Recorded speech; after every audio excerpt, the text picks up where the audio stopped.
In 1988, a tiny Pacific island nation with no rockets, no satellites, and a population smaller than a mid-size American town filed a claim for 16 of the most valuable pieces of real estate humanity has ever discovered. It wasn't oil, it wasn't gold, it wasn't even on Earth. The nation was Tonga. The claim was for parking spots in space. And when the paperwork went through, the world's richest countries were furious because Tonga had just legally cornered a piece of the sky that the United States, China, and Russia all wanted for themselves. Stick with me, because by the end of this video, you'll understand why a fight over an invisible ring of empty space, 22,000 miles above the equator, could end up mattering more than any war ever fought over land. That's when everyone realized something uncomfortable. Space isn't empty, and it isn't infinite. It's a market. And right now, that market is fueling the biggest, fastest, most expensive land grab in human history. Except nobody's grabbing land. They're grabbing orbit. The new land rush. Here's how fast this is moving. A rocket carrying satellites lifts off almost every single day now. SpaceX alone has put over 10,000 into the sky. Amazon just committed $25 billion to build a rival network from scratch. China isn't building one satellite constellation. It's building two, racing toward a combined total of 28,000 satellites, because if it misses its deployment deadline, it legally forfeits the airspace it's already claimed. This isn't a niche experiment anymore.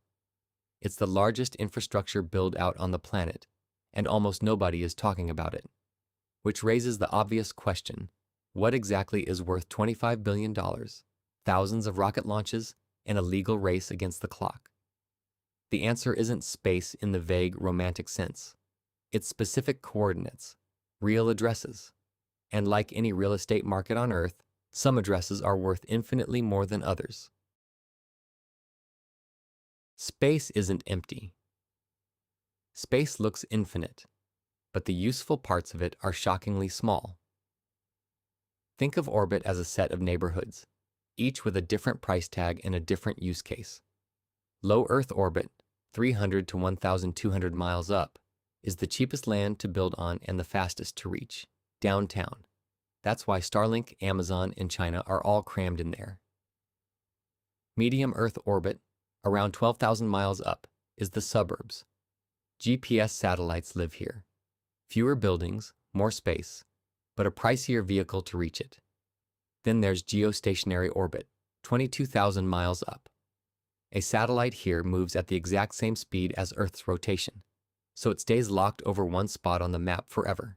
That makes it perfect for weather satellites and broadcast TV. But there are only a limited number of usable parking spots in that ring, and once one's taken, it's effectively taken for good. Same universe. Wildly different real estate. Who owns space? Here's where it gets strange. Nobody actually owns any of this. International law bans any country from claiming sovereignty over outer space. But the radio frequencies satellites use to talk to Earth and the orbital slots they sit in are managed by a body called the ITU, the International Telecommunication Union. The ITU doesn't sell orbital slots. It registers claims almost entirely on a first-come, first-served basis. That's exactly the loophole Tonga exploited back in 1988. One filing, filed first, before any of the world's superpowers got there, which means nobody owns space. But everyone with enough money and enough rockets is racing to control access to it before someone else does. The trillion-dollar business above Earth. 30 years ago, a satellite did two things. It made long-distance phone calls possible, and it told militaries where things were. That was basically the entire business. Today, satellites quietly run categories of the economy that have nothing to do with communication at all. GPS timestamps every bank transaction on the planet. Insurance companies price flood risk from satellite imagery instead of sending someone to look. Shipping companies reroute billion-dollar cargo fleets around storms in real time. Farmers check soil moisture on individual acres from orbit. None of this existed as a business 30 years ago. Today, it's part of a $600 billion industry that multiple forecasts expect to nearly triple within the next decade. But here's the part almost nobody is talking about yet. The next wave isn't about watching Earth from orbit. It's about manufacturing above it. Pharmaceutical companies are now paying to grow drug crystals in microgravity because certain molecules form more perfectly with no gravity pulling on them, a structural advantage that simply can't be replicated on the ground. A startup called Varda Space Industries has already partnered with a major biotech company to produce drug formulations in orbit and parachute them back down to Earth. Companies like Redwire and Axiom Space are racing to build orbital factories before anyone else claims the market. Analysts at Morgan Stanley think the broader space economy could cross $1 trillion within 15 years, and pharmaceuticals, not satellites, could be the industry that gets there first. In other words, satellites made space valuable. What's happening now is companies realizing space itself, the zero gravity, the vacuum, the environment, is the actual product. Why SpaceX changed everything. None of this was affordable a decade ago. The reason it suddenly is comes down to one number: cost per launch. In the space shuttle era, a kilogram of cargo could cost tens of thousands of dollars to launch, and every rocket was single-use, burned up and thrown away after one flight. Then SpaceX figured out how to land the first stage and fly it again, and again. Today, a single Falcon 9 launch costs around $70 million, but carries 60 satellites at once, cutting the cost per satellite by more than 90%. That collapse in cost is the entire reason mega constellations like Starlink exist at all.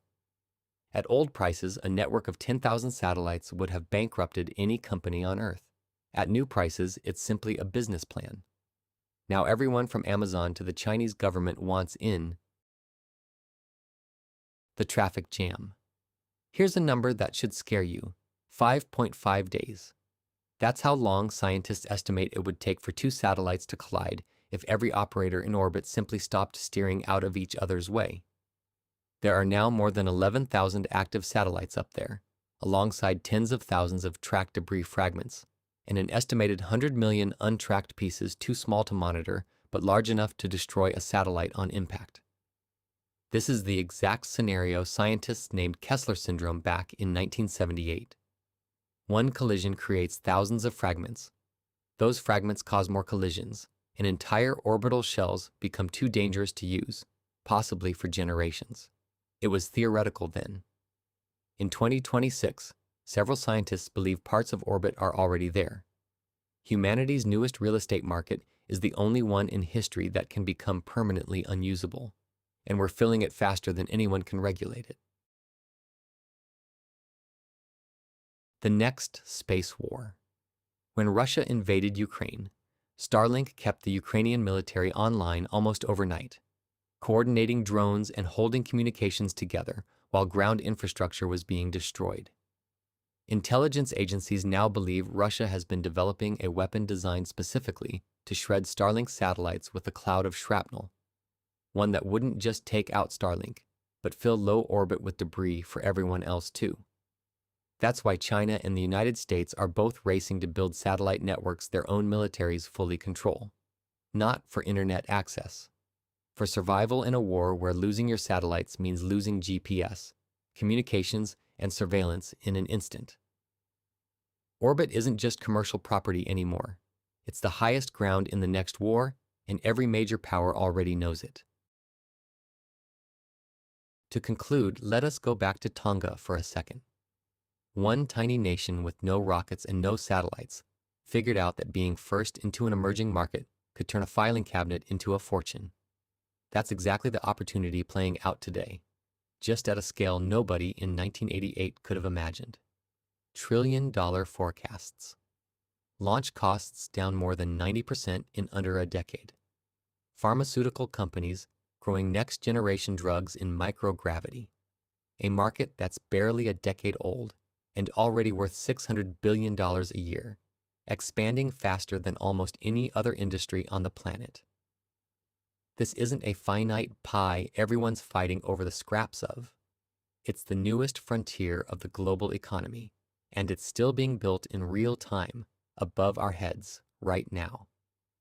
Every company racing into orbit, SpaceX, Amazon, Beijing's state-backed constellations, is competing for first mover position in what could become the next great multi-trillion-dollar industry, the same way the internet was in 1995, or oil was in 1900. The greatest land rush in history isn't happening across oceans or continents. It's happening 200 miles above your head. And here's the exciting part. It's still early enough that the biggest winners haven't been decided yet. Every rocket that launches this year isn't just carrying another satellite. It's another bet on what might be the most valuable real estate humanity has ever discovered. And the fortunes being built up there are only just getting started.